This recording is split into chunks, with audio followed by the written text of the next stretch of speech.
All right, shalom, shalom. Giving our praises, glory, and honor to Yahweh, Ba'asham, Yahushai, Ba'asham, Rakan Kodash. All right. Before we start, we're going to give double honors to the apostles and the elders at Great Millstone, who will. All right. It's worthy to be accounted double honors. And peace and salutation to all you Akim, all you brothers preaching the truth throughout the four corners of the earth, with truth and sincerity in your hearts and for the love of the gospel. All right. This is GMS Indiana coming again, another camp day. You know, prophesying the downfall of America, all right? Which is prophesied in the Holy Bible, you know? But all of these people are looking at us like we're crazy, you know? But in that day, before America's downfall, you have prophecies that's going to come to pass, all right, before the ultimate destruction, all right, by ICBM nuclear missiles, which is an acronym for intercontinental ballistic missiles, all right? America's going to be destroyed by those missiles, okay? But before that happens, you're going to have a lot of hell, all right? Hell being a condition, all right? It's a condition that you're faced with. So there's going to be a tough time or bad condition. These people are going to be facing bad times, all right, before the destruction of America. And basically, you know, we're in the stages of gearing up for it, man. You know, so before the times come, this is what Yahushua told us to do.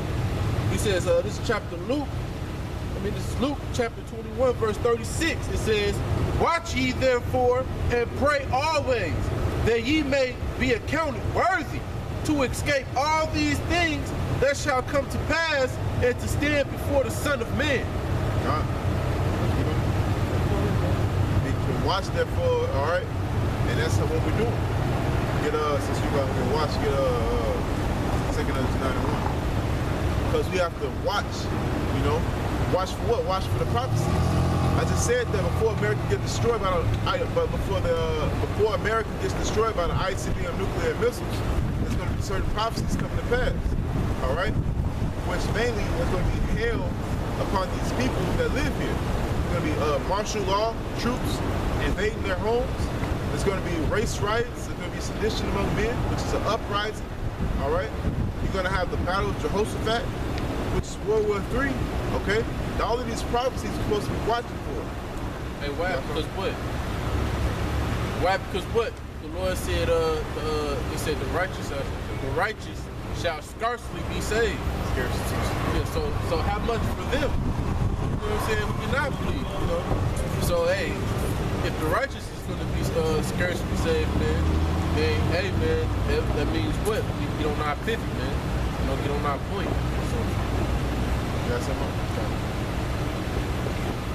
So, this is 2nd Ezra chapter 16, verse 21. It says, behold, victuals shall be so good cheap upon the earth that they shall think themselves to be in a good case. That's the victuals and supplies. So basically food, raiment, clothing, all right? Things that you need to survive or things that you need to live comfortably is going to be so good cheap, you're going to think yourself to be in a good case, all right? yeah, because why? It's convenient. Man. It's convenient. It's convenient to be able to walk to a restaurant and say, let me get this and let me get that, man. You know, in that time, it's not going to be that, man. It's going to be people, as they said, rioting, you know, killing each other over food, man. You know, trying to survive. Yep. It says, even then shall evils grow upon the earth, sword, famine, and great confusion. Man, evils grow upon the earth, sword, famine, and great confusion. Or that sword is representation of death. All right, you see that death is growing upon the earth at an all-time rate, man. Everybody's dying. They've been saying that, well, people have been saying that since I was in high school. All right, everybody's dying. Why is all of these funerals happening? Because the Lord is on his way back, you know. And because people think themselves to be in a good case, Esau wants them to think that. All right, but ultimately it's the Lord that got these people in a daydream. All right, because the scripture said they are drunk but not of wine.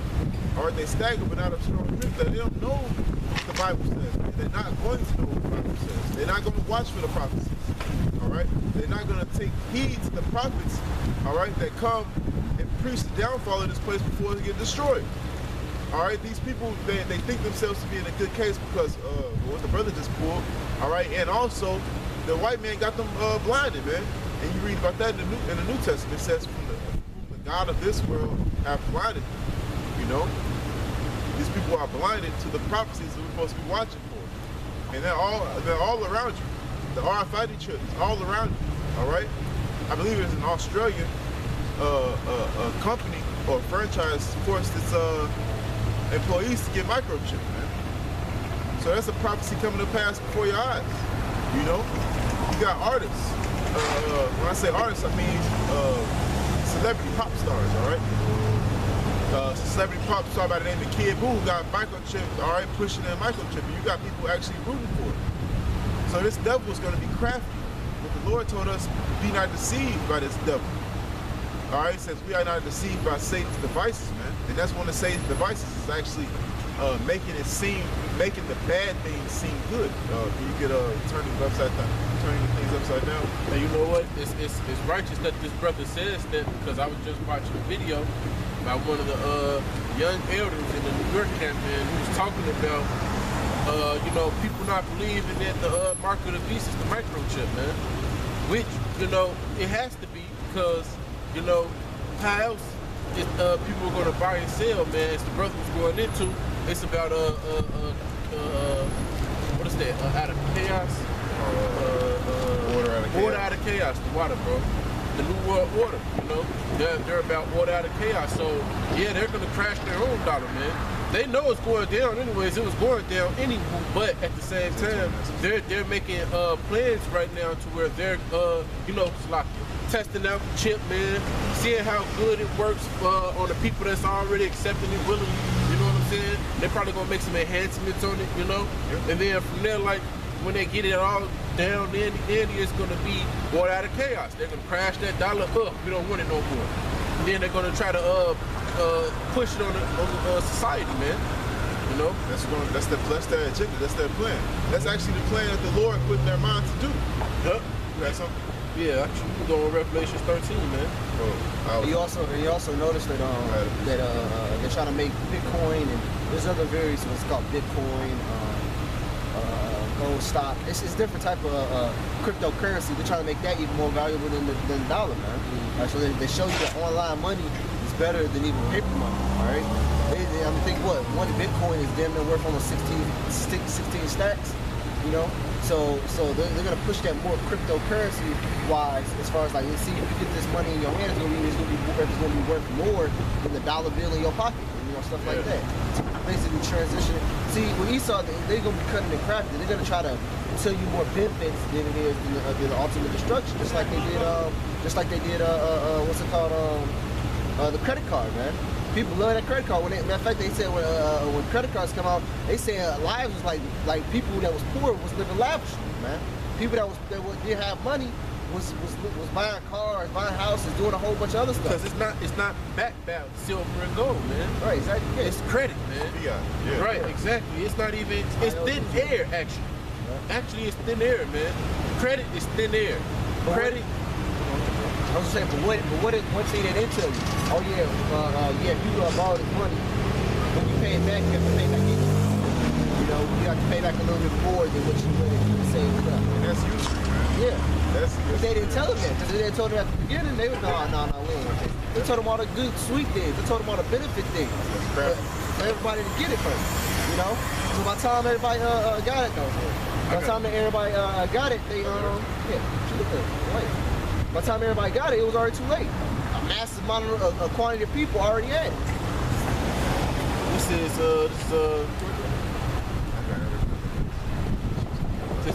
is I'm gonna start at this is Haggai chapter 1. All right, and I'm gonna start at 4. It says, "Is it time for you, O ye, to dwell in ye, if your silent houses in this house like waste? Now therefore thus said Yahweh of hosts, consider your ways." It says, "Ye have sown much and bring in little. Ye eat, but ye have not enough. Ye drink, but ye are not filled with drink. Ye clothe you, but there is none warm. And he that earneth wages to put it into a bag with holes." So as the brother was going into the fiat currency, he was just talking about having that credit card, man.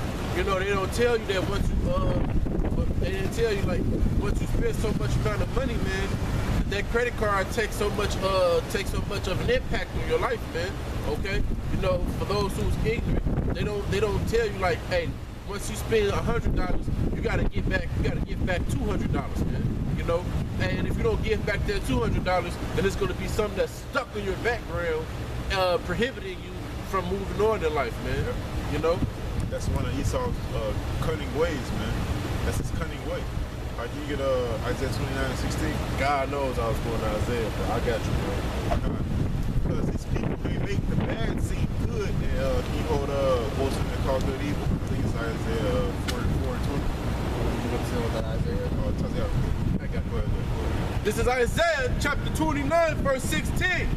Surely your turning of things upside down shall be esteemed as the potter's clay. Surely your things turning of upside down. What exactly is he turning upside down? He's turning the things that's right. All right, the things that's good, the things that's pleasing unto man. He's turning those things upside down and esteeming the bad. All right, making it seem good.